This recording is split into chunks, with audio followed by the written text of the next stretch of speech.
Hello, and welcome to another season of the Storied Arcs podcast. I am your co-host, Mike. And I'm your co-host, Alex. And inspired by perhaps our last conversation on this podcast with a creator interview with Alex Tefenkgi, we decided, maybe we're not done exploring his work. And which is, we think that about a lot of our creators, and most of our creators have dozens and dozens of titles. Alex really only has the 3 in the American market, and a third of those are a collaborative series, with Jason Aaron and some other artists, and he's actually kind of been moved on from that while the story is still finishing out. Yeah, his part of that story's done. So. Right. So we've got the Outpost Zero, which we've covered, and now we're going to dive into The Good Asian.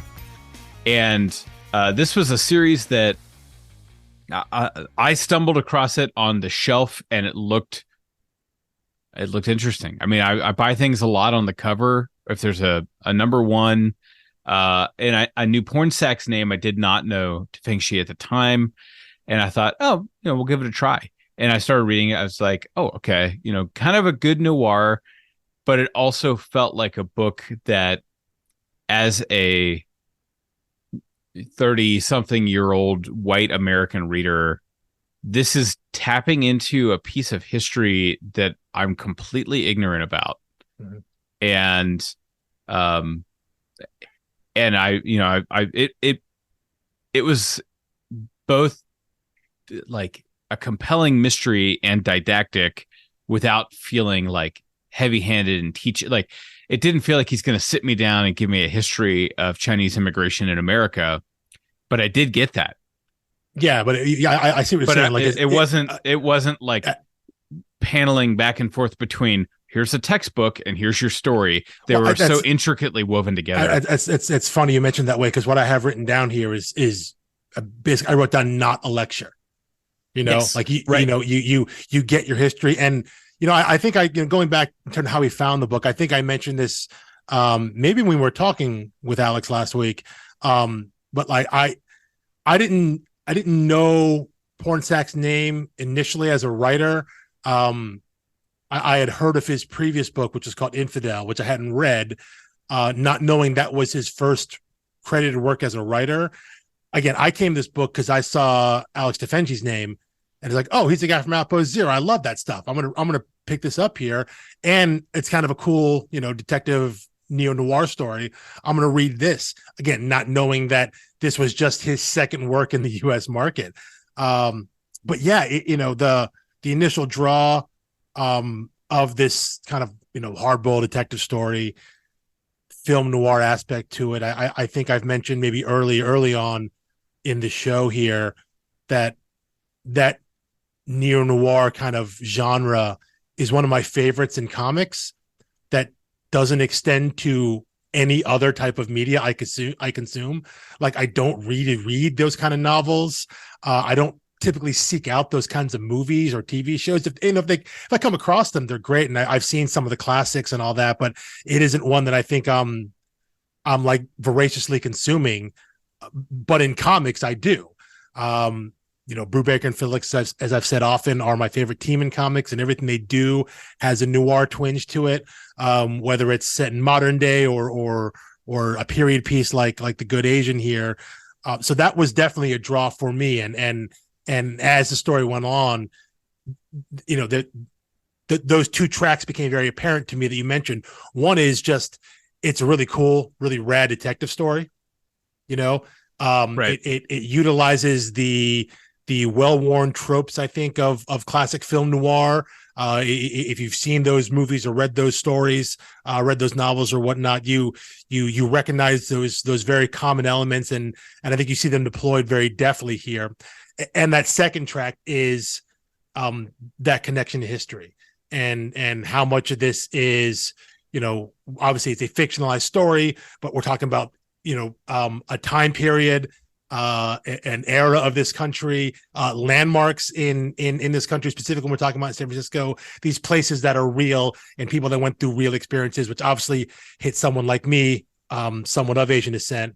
Although my family came over from Korea 30, 40 years after this book takes place in 1936. So I think what's interesting about the book is, given that its time frame in 1936 is specifically set like a generation after the implementation of the Chinese Exclusion Act and the Immigration Act of the late 19th, early 20th century. And so this is set specifically one generation after that. And then when I look at my own family history or whatnot, my family's coming to this country almost like another generation after that.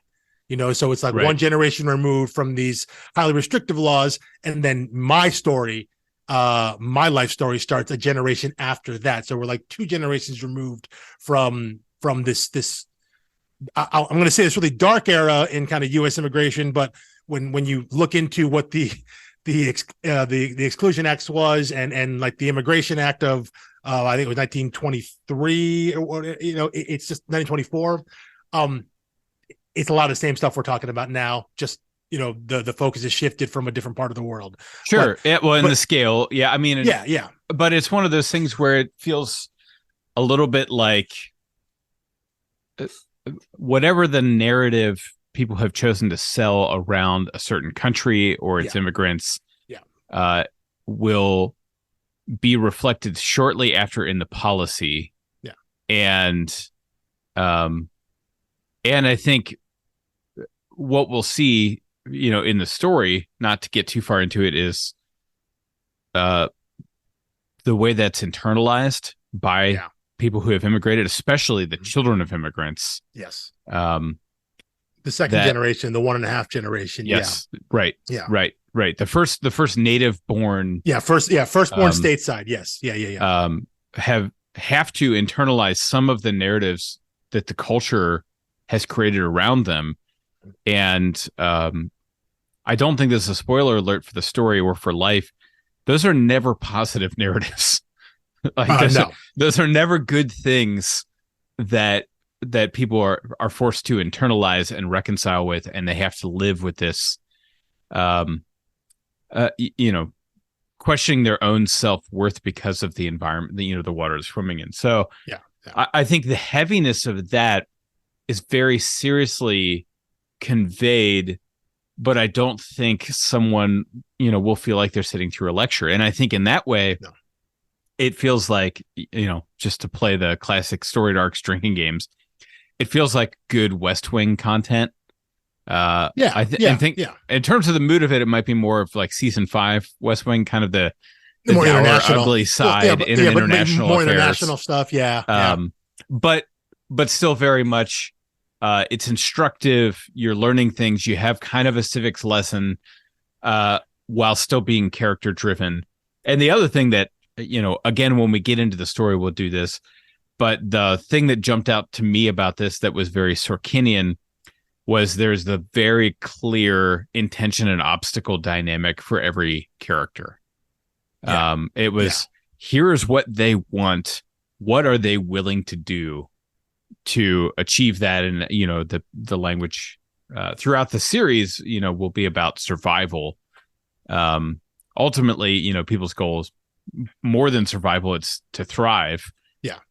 But what is someone willing to do in order to get that? And that's how we learn what kind of character they are.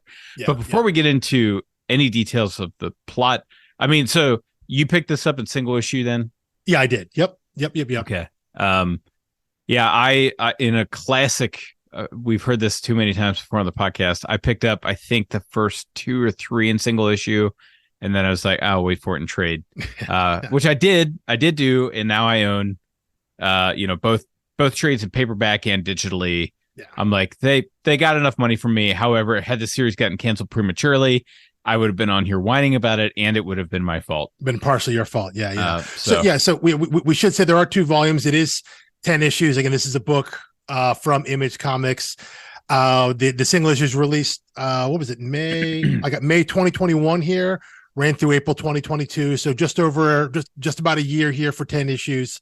Volume 1, which will be covering next week, is issues 1 through 4. And then we'll follow it up with volume 2, which is issues 5 through 10. So not the exact 5-5 split. It's a 4-6 split. But one thing I think that's how the Brubaker Phillips book we did wasn't it? Yeah, that's right. It was like 4-6-4-6. Yeah, it was like that. It was 20 issues, but it wasn't 5 each. So it just depends on what the story is, and obviously when you read The Good Asian and you get to the end of issue 4, the beat breaks are perfect. Yeah, there's very much like the story has a natural endpoint here for this chapter.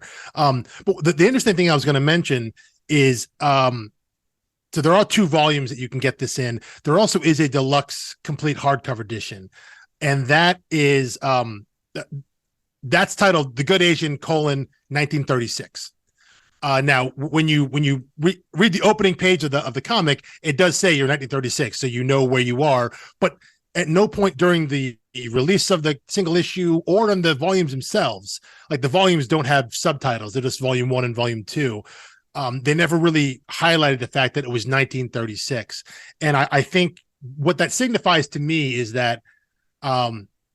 If they ever come back to this story, and I think the writer, Pornsak Pichetshote and even Alex Tefenkgi, when we talked to him, they mentioned that there's maybe talks eventually, maybe they can come back to it. But if they did, it wouldn't be like a direct sequel. It wouldn't pick up like the next it would day. Be another story. Yeah, frankly, yeah, it would, to me, the more analogous would be like, in the same way that Indiana Jones movies, it's like, it's a trilogy. It's like, but the stories are all unrelated to each other. Yeah. They're like the chronicles of Indiana Jones. You know that this follows the previous story, or it's a prequel to the previous story, but they're not directly it doesn't connected. weigh on it in any way. It's closer to a James Bond thing. Yes. Indiana Jones.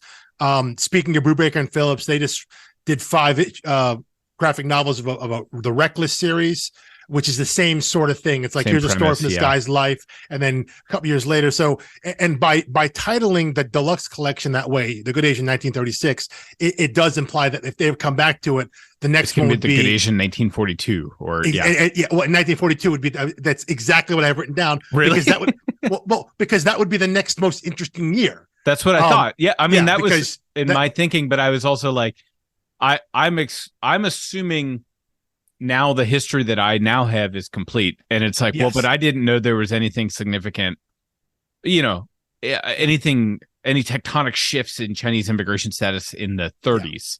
Yeah. And I learned that from this book. So 42, I'm jumping to the next thing in my head, but they could fill in some other gap in my knowledge. Absolutely. And there could be something in 1939 that sets up something else. Yeah. I mean, it could also be it could be 1941. It could be set up into Pearl Harbor and what comes after that with Japanese internment, things like that. There are other ways they can go, but the fact that they marketed that way, it does keep hope for me alive that maybe at some point the Pornsak and Alex will come back to this story. I said, obviously talking to Alex last week, he mentioned that his focus is a book that he's writing and drawing, his own work right now.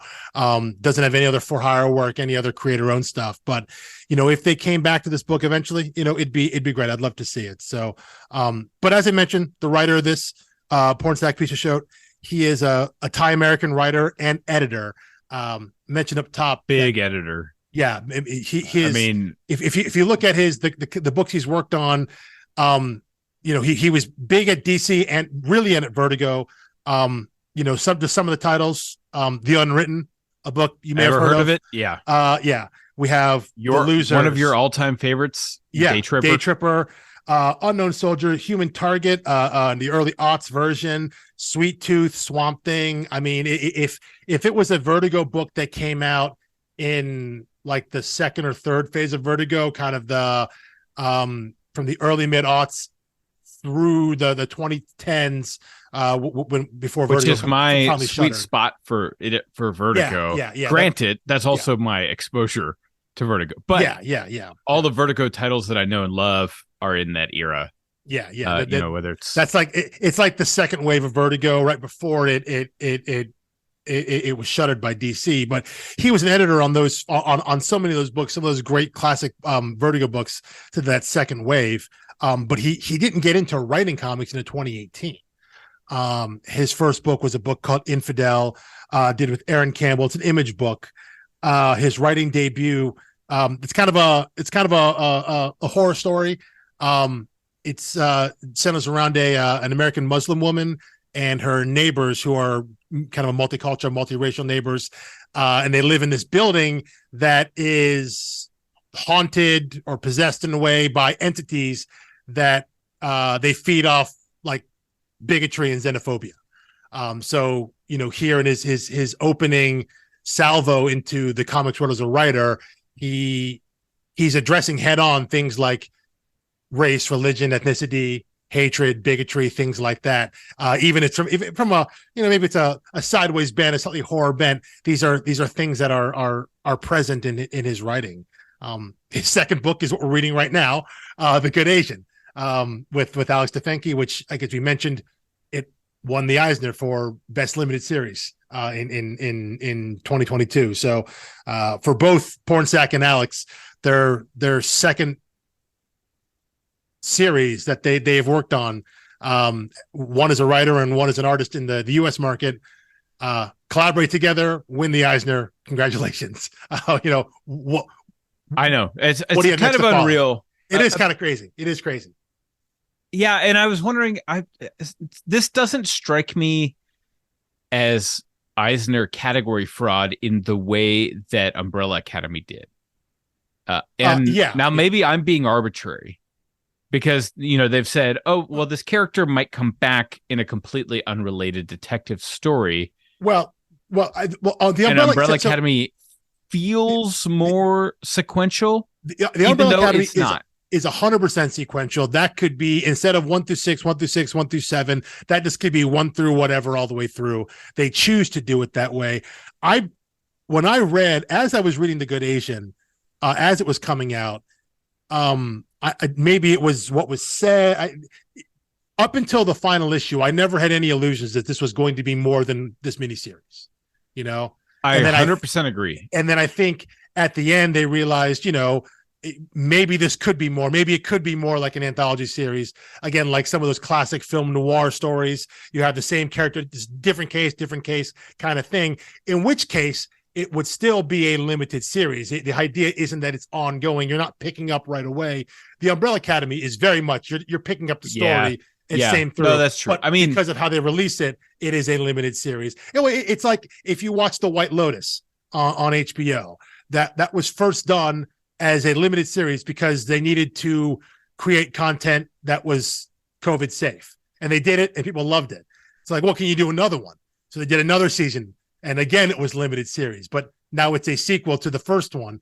And eventually now, I think just this year, The White Lotus moved into drama now, like an ongoing series, because they've admitted to the fact that it is an ongoing series as opposed to just being multiple seasons of a limited series. So it's the same kind of category fraud. But again, I don't think The Good Asian falls into that here, because again, as I was reading it, 100% in my mind, this is just, I'm reading a mini series, one great story, and then it wasn't until the end it was like, well, maybe he could come back, maybe the character could come back. Well, and there are no like technical, and there are no like loose ends. Like the way, the category fraud would be like if there was a really good Avengers run and they were like Avengers 181 to 200 was one story arc, quote unquote. Yeah. And we're submitting that for best limited series. It's like, okay, but like there's going to be a 201 and there was a 180. Then there is, so anyway, it's just some like that. It has that mild tomfoolery, I think. Yeah. But that's the game, right? That like everybody submits like that. Yeah, it does, because you do want to try to win. But I think what works in the favor of The Good Asian is that even if they do come back in a few years or whatever, and there is another Good Asian /colon 1941 or whatever, again, I'll be there, I'll pre-order it immediately, but that's not going to change how you read this story, because this is Correct. a fully self-contained story. You get one case, you get the history of Edison Hark, you get all of this, it's all built in. So but yeah, for again, this to be his second outing as a writer, and to kind of be this well for, I think it shows just how much he absorbed as an editor. I was just going to say, I think that's in a testament to the stuff he was working on and reading. I think like, and the creators he was seeing in editing, Mike Carey, and from oh my goodness, I mean, you have Jeff Lemire, right? Jeff Moon Lemire, and he had so many great guys. Yeah, Moon and Ba is who I was thinking of. Yeah, and then after The Good Agent finished, Pornsak has some one shots and some short stories there. I mentioned he did that additional short story with Alex Tefenkgi in the DC Festival of Heroes anthology that came out in 2021. I think he did a Ryan Choi Adam story, the two of them. So he's done some little short stories and one shots, but his follow-up series after The Good Asian was in the Sandman universe. It was the Dead Boy Detectives. A few years back, Vertigo into Black Label, whatever it was, they revived the Sandman, not the story, but like the line, the universe. It's called Sandman Universe. And they told a bunch of new stories set in the world of Neil Gaiman's Sandman. Bunch of high profile writers and artists to tell different kinds of stories, and Pornsak along with artist Jeff Stokely, they got the Dead Boy Detectives. Now the Dead Boy Detectives are two boys, Charles Rowland and Edwin Payne. They were created in the original Sandman comic. Neil Gaiman and Matt Wagner, they're two young boys who were murdered but who stick around in the world as ghosts, and they solve mysteries. It's kind of a weird story, weird premise, but that's what it is. It's one of the spin-offs that came out of Sandman, like Lucifer and other things, had its own book and whatnot. But in this story here, Pornsak moves they're on the case of a missing Thai American girl out in LA. So it's a way for him again to bring in, this time, his own kind of culture and heritage and tradition, but still infuse the book with this kind of extra sense of knowledge of the world. He's talking about Thai specific traditions, traditions around death and mourning and the afterlife and things like that. He's able to tap into these things that other writers, probably can't because they don't have the knowledge to, so they never would think to. So, but yet it still fits into the world of the Dead Boy Detectives because you're dealing with spirits in the afterlife and things of that nature. So that's a really fun book and a good addition to what DC is doing right now with the Sandman universe. So that's a really fun book to read. Yeah.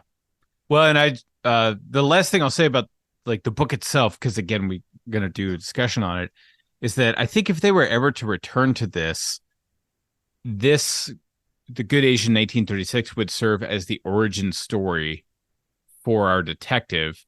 Yes. And you could even do 100-page OGNs, kind of reckless style. Oh, absolutely. Yeah.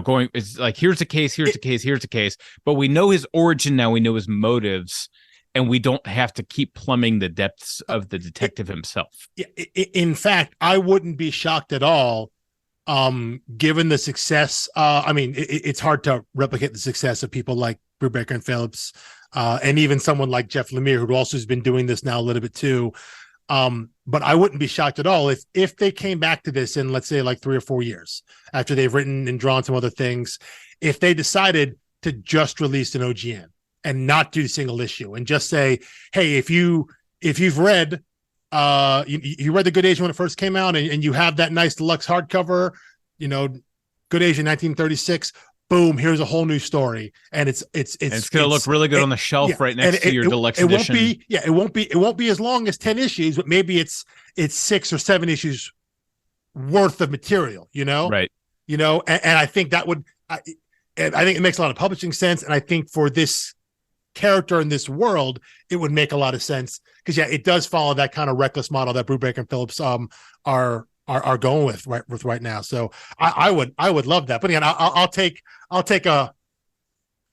say a sequel, but a follow up, in any form, just more stories, whether it's exactly with our main character Edison arc. But yeah, you're right. They don't have to go back to it because so much of his backstory is tied into the specifics of the case he's looking at in this series.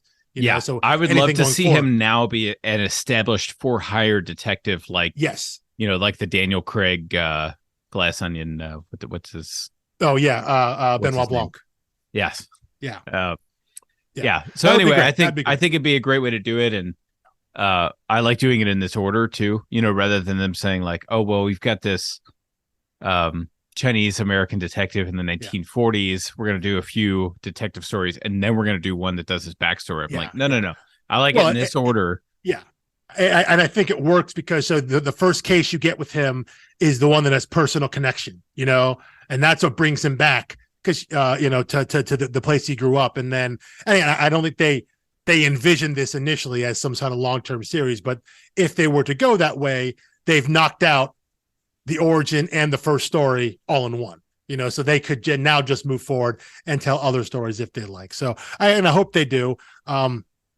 Again, as we talked to Alex Tefenkgi last week, he's got his own thing going right now, which is great. We wish him nothing but the best for that. But if down the line sometime they want to return here, I'll be all for it. So, because of that, not going to cover Alex Tefenkgi and his work. We also not going to cover Image. We've covered them multiple times. You can go back and listen to those to talk about his work, and definitely if you haven't, go back and listen to our interview with Alex last week. He was awesome. Can't thank him enough for his insight. It was so great. He did mention in an interview how he felt honored that for this book here, The Good Asian, he was going to be colored by Lee Loughridge. Lee Loughridge has done just a crap ton of work. Mostly DC Vertigo, probably pretty certain that's where Pornsak knows him from, because I think you'll see with kind of the rest of the team here that these are people who have history specifically at Vertigo during the time at which Pornsak was an editor. So I think he's kind of assembling a team with people he knows and trusts.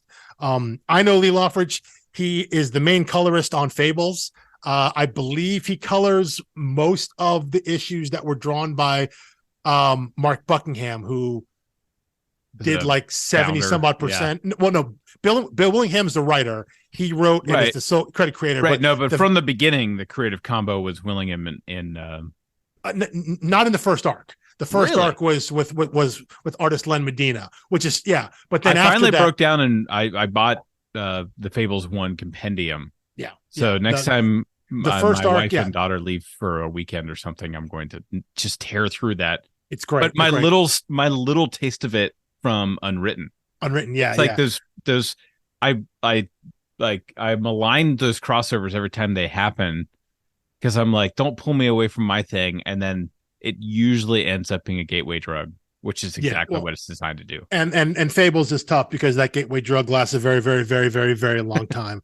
But Loughridge, I know him mostly for that. Other, Vertigo work, people have seen him on like Hellblazer, The Losers. He colored Gotham Central, over on Image, Deadly Class. And once again, he colored Tefenkgi on his part of Once Upon a Time at the End of the World. So, coming from this, working with them. So, just about everything since this book, he is one of the few colorists who gets his name on the front cover.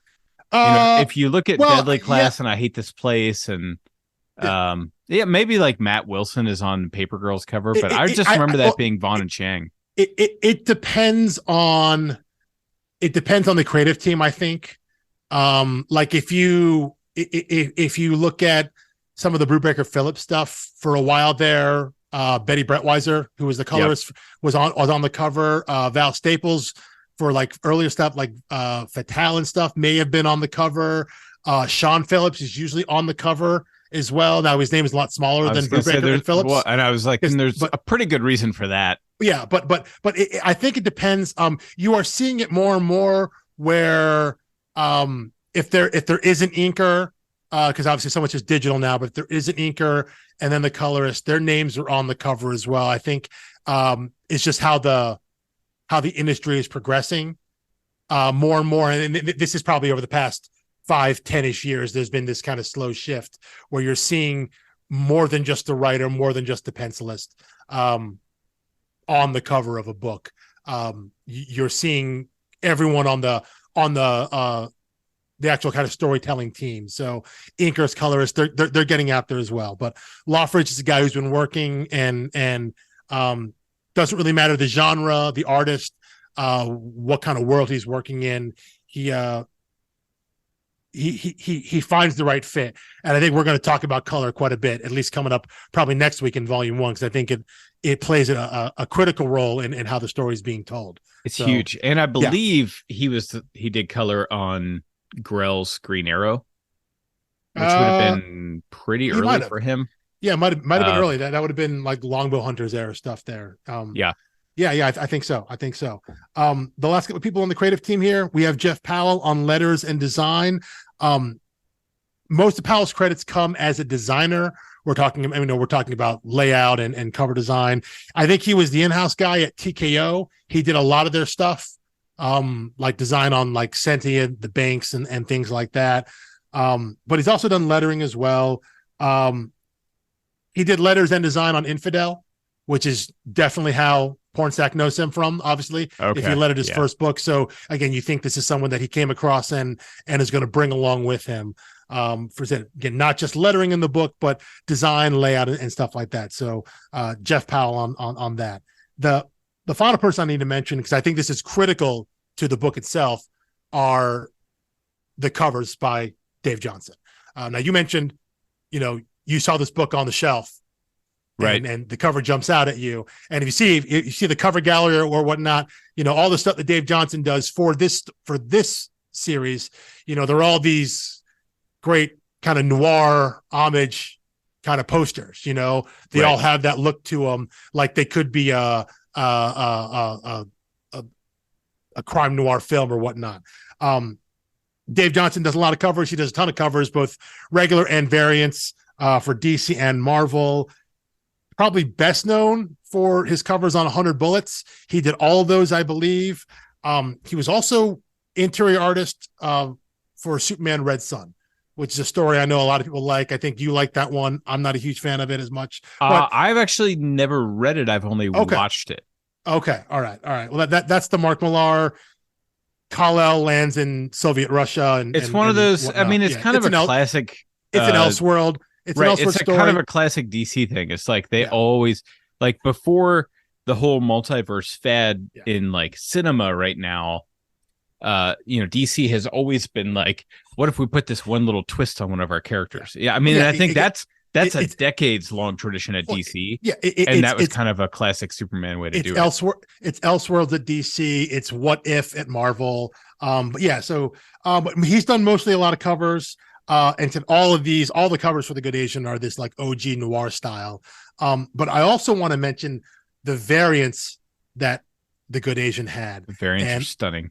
All of the variants, each issue had one variant. I think there were multiple for number one, just because there were some, it's a number one, there's other artists, but all the variants are done by Asian and Asian American artists, every single one of them, as a way just to kind of highlight them. So we're talking about like Dustin Nguyen, Mike Choi, Sana Takeda, Jen Bartel, Annie Wu, David Cho, Tefenkgi himself did the variant for issue 10. So, every single one of those are great artists, whether they're doing interiors or cover themselves or just kind of other kind of art.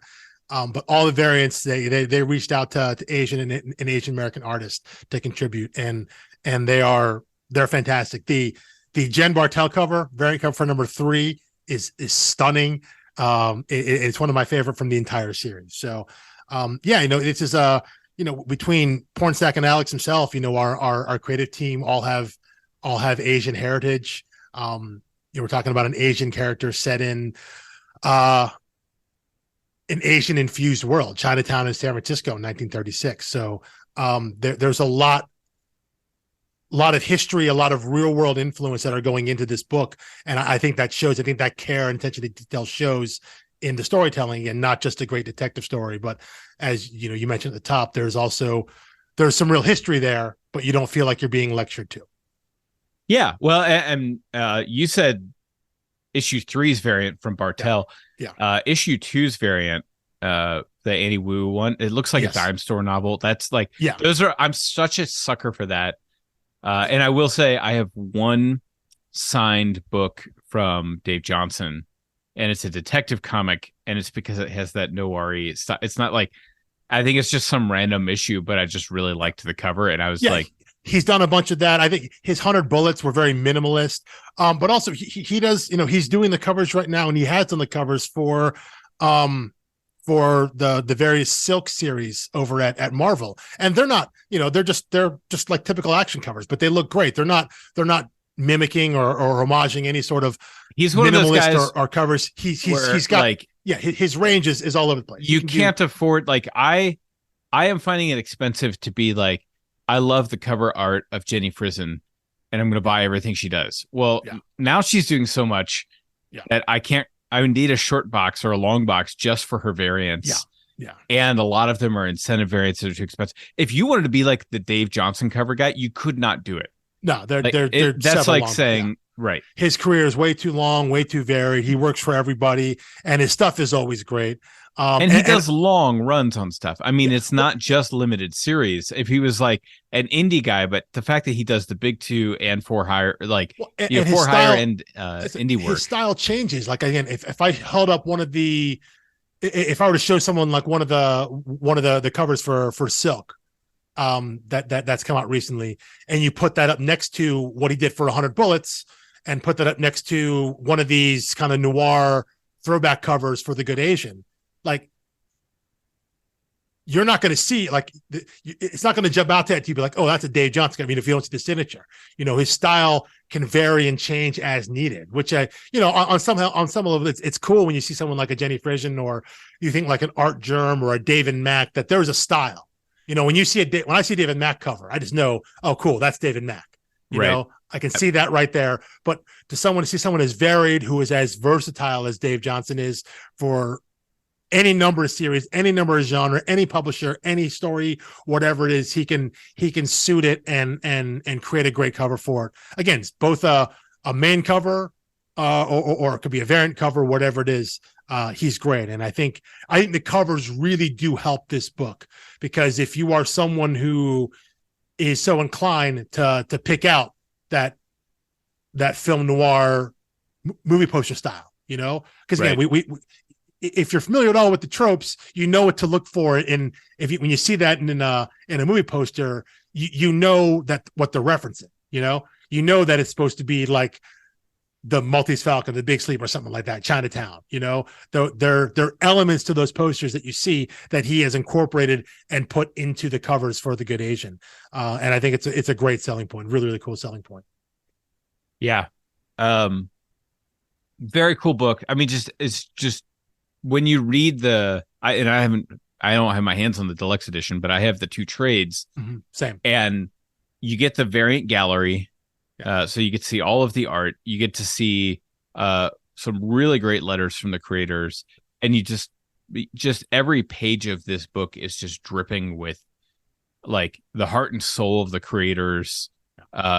Great story, great substance. Great characters, and like you said, it tells a kind of almost color by number noir detective story. Like, there's not really ways to break the mold on that, and that's not really the goal. Like, when you decide I'm going to tell this kind of story, you tell that kind of story, but it's a matter of how good are your characters, how much do we enjoy following your character, what's different about the world. For my notes for what we're going to talk about next week, I have that idea about, like, this isn't supposed to be a deconstruction. You're not an examination of the noir. No, we're telling the story. So we're going to hit all the beats, and I think we'll talk more about that next week there. But I'm so glad you mentioned that, the idea of these are the tropes. Everyone knows that they're tropes. We've all accepted that.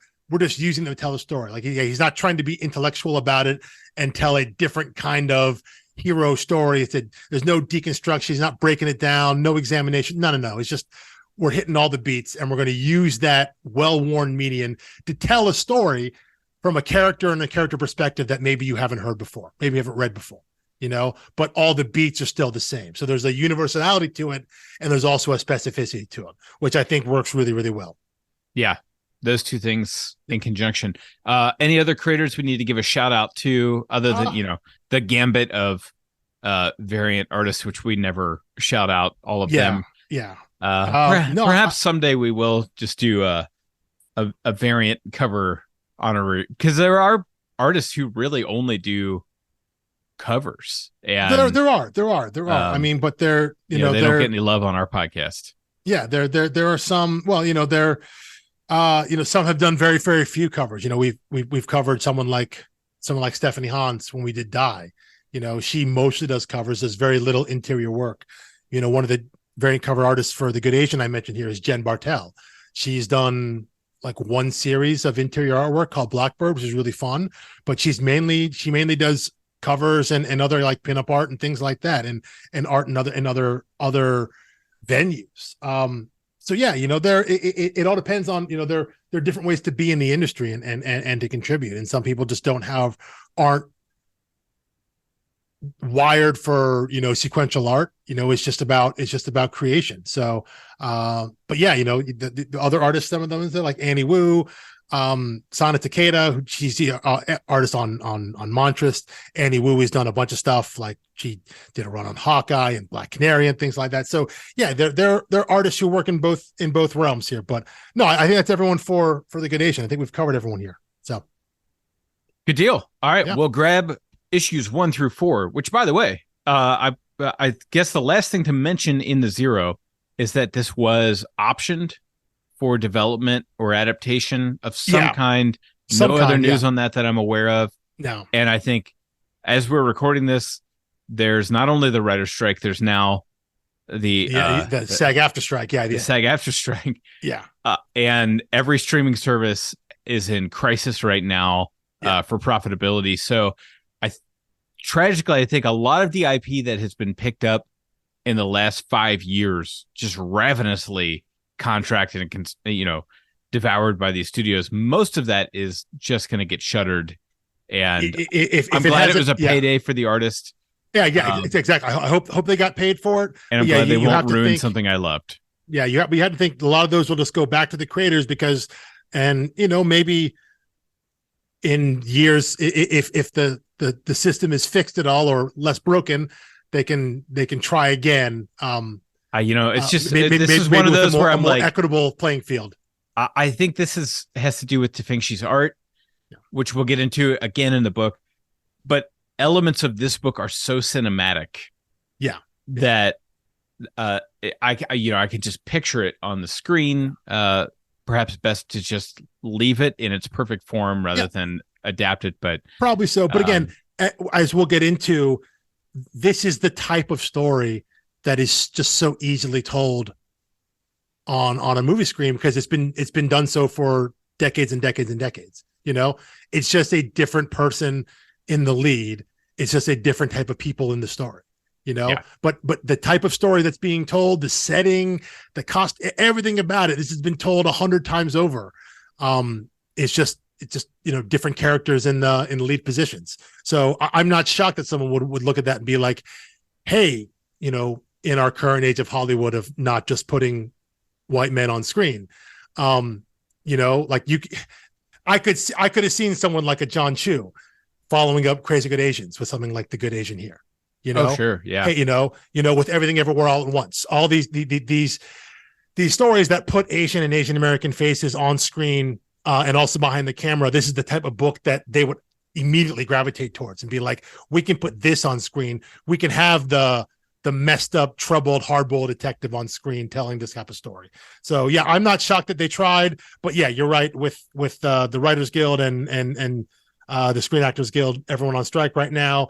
A lot of these that didn't get past it's been optioned at such and such studio. If nothing else has been attached to it, it's probably not going to go anywhere anytime soon. So yeah, no, I'm not holding my breath for the Underwater Welder movie. Same. Even though A24 seems like a good fit, it'd be up their alley. So anyway, all right. Well, be sure to follow us on Twitter, Threads, Instagram, wherever you find us. And it's always at Storied Arcs. We don't get clever or creative with that in any sort of way. And if you follow us there, you'll get links every week to our newest content, and we will always tag our creators. So if you want to follow and support them, even as they're between projects, you can follow Alexander Tefenkgi and Pornsak. We will tag them on whatever platforms they happen to have. We usually try to shout out, Image or whoever the publisher is. So follow us in order to follow everything else that's going on with this episode, issues 1 through 4 or volume 1, and we will see you next Thursday. Thanks for listening. Peace.